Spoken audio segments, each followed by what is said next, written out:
Hello and welcome to another workshop on the tarot. This bite-sized workshop on the tarot this time is card 15, the Devil. And I'm going to show you two different tarot cards. Here from the Sheridan deck we have the Devil. Interesting symbology. Here we see the Devil crouched on a plinth, pointing to that plinth, or is he pointing to the ring that holds the chain that is linked to these two lesser demons standing below him? And it's very reminiscent when we look at this card in a kind of dark or a dismal way of the Lovers card, where in the Lovers card we see an angel standing above two lovers. But in the Lovers card, the angel is holding her hands with blessings over the lovers. Here we have this Devil pointing to the thing that binds them, that ties, and what we see not as lovers, but lesser demons. But let's have a look at another tarot card of the Devil. This is the Rider-Waite.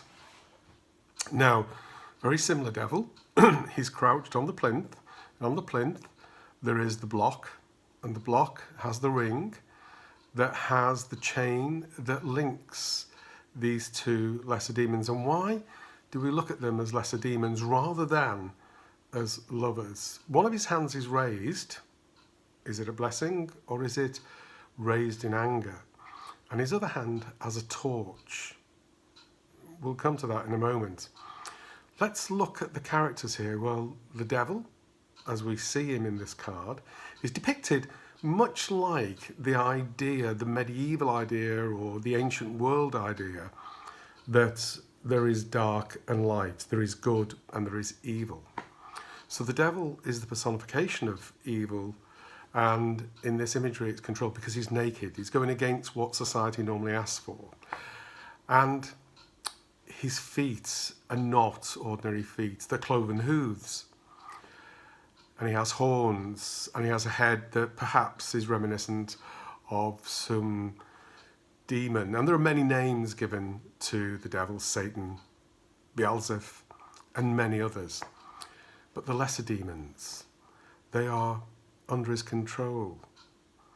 But that control is not absolute, because if we look carefully, we can see that the chain around their neck is actually wide enough for them to slip off their heads, and the chain that holds them is very loose. So one or both of them could easily step away from the control. So what this is telling us about the Devil is we sometimes have to face our fears. We sometimes have to face difficult situations. We sometimes have to deal with things that seem impossible to resolve.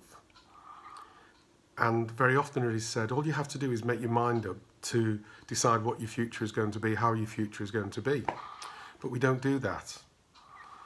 We shy away from it. We don't have the courage of our convictions. So what we're reminded by the Devil is that when we're faced with a situation that is very difficult, when we're faced with a situation that seems overwhelming, we don't know how to release ourselves from that situation. So let's examine it bit by bit. The Devil card is card number 15. In numerology, that makes the number 6. And the number 6 is very interesting because it encompasses so many things. By the way, 6 is the number of love. 6 is the number that brings together the elements of fire and water, two opposites that join together. The 6-pointed star, for instance, is a triangle upright and a triangle downwards. So the 6 points in there are very much about those points of light, which brings us to the Devil holding that blazing torch. Now he's not rising it, he's holding it low Because the devil doesn't want you to see the light, but he still has the light. And where do we get that from?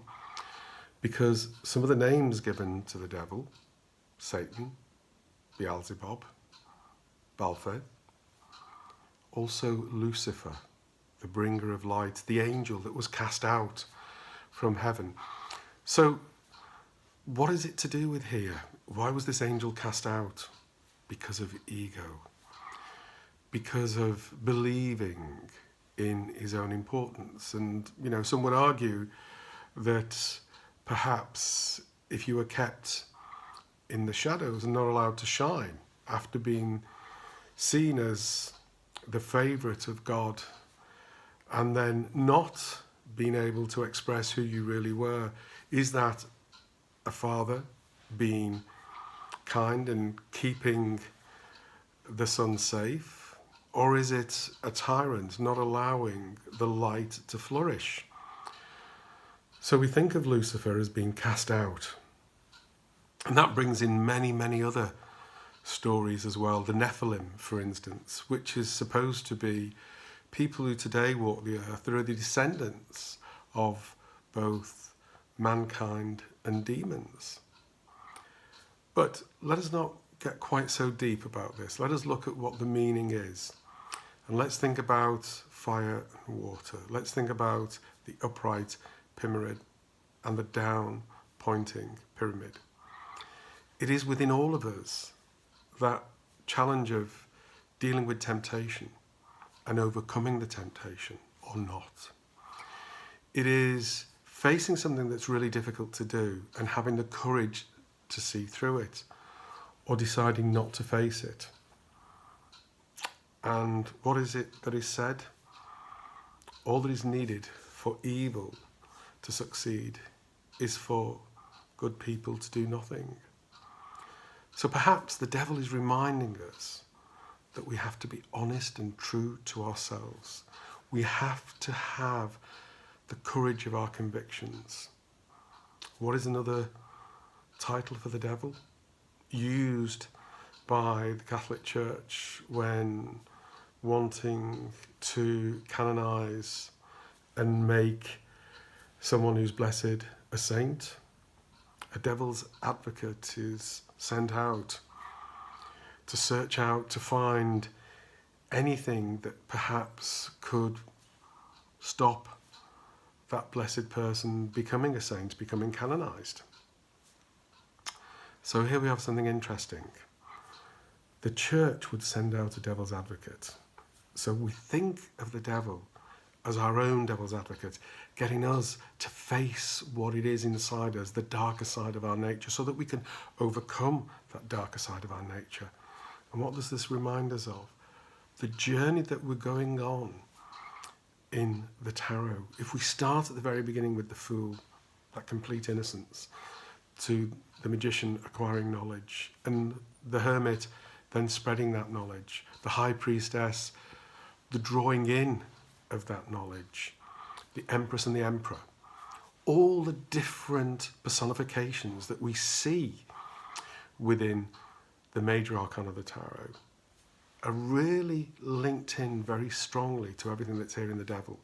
It is this point at where we have now spiritual wisdom, we have now earthly knowledge, and we have reason.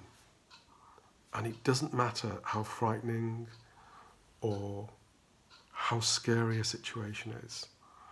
Inside us, there is courage that we can use to overcome that difficulty and make our life better. So if you're having a tarot reading and the devil is there, it isn't bad news. It is telling you that you can use your free will to overcome any obstacle, any difficulty. It is reminding us that being mindful and being positive and being optimistic and pushing forward, and the only thing that can limit us, like the two lesser demons with those loose chains around the neck, is ourselves. We just have to lift them off, set ourselves free, and not be controlled by someone else. And in the modern world, that comes in many ways. the medium that I'm using now, newspapers, magazines, social media, television, we're constantly influenced and make an opinion based on what other people want to say. Some of it might be quite benign or even mundane. Some of it might be quite provocative. But the points that the devil is making, we have reason. We should do what many wise people have told us. Filter our words. Think before we speak. Think before we act. Consider, listen, and care about what we do. So there you go. That's been another bite-size look at the tarot. This workshop has been brought to you by me, Raymond Castrogiovanni. I hope you've enjoyed it. Next time, we'll be looking at the tower. Until then,